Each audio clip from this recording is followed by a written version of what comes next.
c'est que le National Oil Spill Contingency Plan, il date de 2003. Donc, suivant plusieurs incidents qui finissent arriver dans les eaux territoriales mauriciennes, notamment le MV Angel One, le MV Benita et récemment le MV Wakash. Donc, la nécessité pour revoir le National Oil Spill Contingency Plan est aussi due à plusieurs facteurs. Parce qu'ils ont dit, nous à l'évidence, et d'ailleurs, au fin de mon intervention, c'est que chaque année, il y a environ 35 000 navires qui passent dans l'océan Indien. Il y a environ 30% de l'huile lourde, de transport des marchandises, de transport de l'huile lourde, de tout le volume mondial, il passe dans la côte est de l'Afrique. Ce qui fait que Maurice, pareil comme à toutes les îles de l'océan Indien, pareil tout un pays qui est concerné dans l'océan Indien, aujourd'hui nous à l'évidence que tout ce pays-là est un major player et aussi en même temps, je sujet à un risque énorme en ce qui concerne le risque de oil spilling ou bien le risque de tout un incident maritime qui est capable de venir dans l'océan Indien. Donc là, il est extrêmement important, nous, à nos niveaux, c'est que surtout qui finit dans l'épisode du MV Wakasho, c'est qui nous rend à l'évidence qu'il est important qu'il nous fait une analyse critique du National Oil Spill Contingency Plan.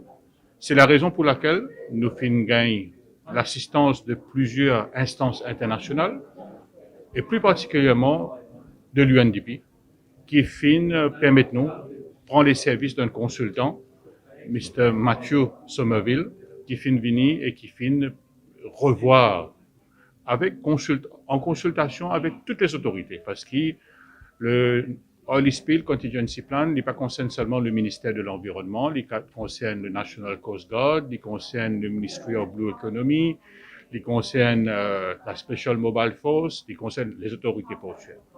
Donc, quand nous revoir le National Oil Spill Contingency Plan, la nouveauté aujourd'hui, c'est que nous pouvons considérer tous les territoires de l'État mauricien.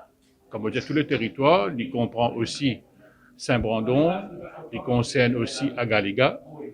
Là, nous pouvons finaliser aussi le Rodrigue Oil Spill Contingency Plan et aussi, regarde aussi le Paulu Harbour Contingency Plan, parce qu'il est important qu'il nous connaisse que le port il a son propre Oil Spill Contingency Plan. Donc là, nous pouvons get tout cet aspect-là. Et un des éléments importants du National Oil Spill Contingency Plan qui date de 2003, c'était différents niveaux d'alerte, le Tier 1, Tier 2, Tier 3, et par rapport avec un événement de oil spilling. Donc aujourd'hui, avec le nouveau plan, c'est qu'il nous peut sur le risque potentiel de oil spill. C'est toute la différence aujourd'hui. Mais vous pensez, c'est que ce workshop qui vous fait là, c'est qu'ils se peut faire un workshop principalement pour faire une analyse maintenant, travaille sur une recommandation que le consultant, M. Matthew Somerville, peut faire, et bien sûr, à la base de sa workshop là. Donc demain, nous pour une séance de travail aussi, M. Matthew Somerville, puis on a le ministre Osnou, qui est responsable aussi de National Disaster Committee, et puis on a aussi le ministre Soudia Moudou, qui est responsable du ministère de la Pêche et du Blue Economy, quand nous pouvons valider le rapport. Thank you very much. The United Nations family is supporting Mauritius because Mauritius is a member of the UN anyway, and this started with the oil spill itself, mobilizing many agencies and experts to come and help with the crisis. But after the crisis, we have continued, and one of the recommendations of the crisis committee was to upgrade and review the oil spill contingency plan. So this particular plan the support is coming from UNDP, one of the UN agencies, but also with the support from the Resident Coordinator's Office through a crisis, sort of an emergency fund, which was put together by the regional directors.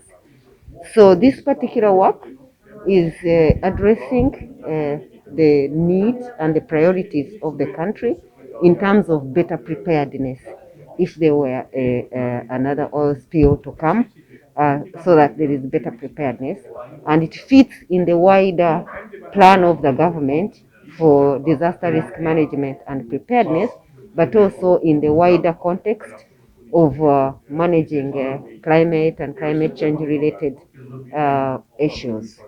So in that case, the UN is pleased to partner with the Ministry of Environment through a consultant who is Matthew, who was already here during the crisis, to help the government and partners and everybody, all the stakeholders, to do an oil spill.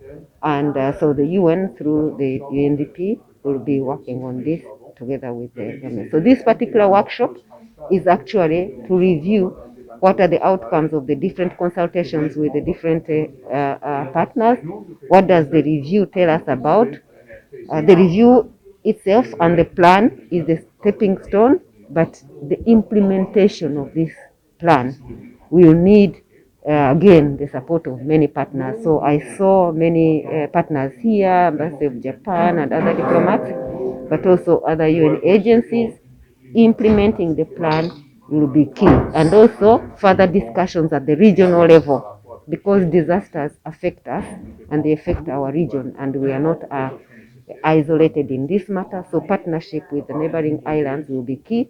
So conversation at the regional level will also be important. Well, I think, as you've probably already heard, I was here before. I was part of the UN team that came in after the Wakishiu happened, and I was fortunate to work with everyone here at that time for about a month. After I had left, the ongoing work was happening here with Wakishiu, and they're already starting to look to the future. Some of that was already in progress before Wakishiu had happened, but it carried on further.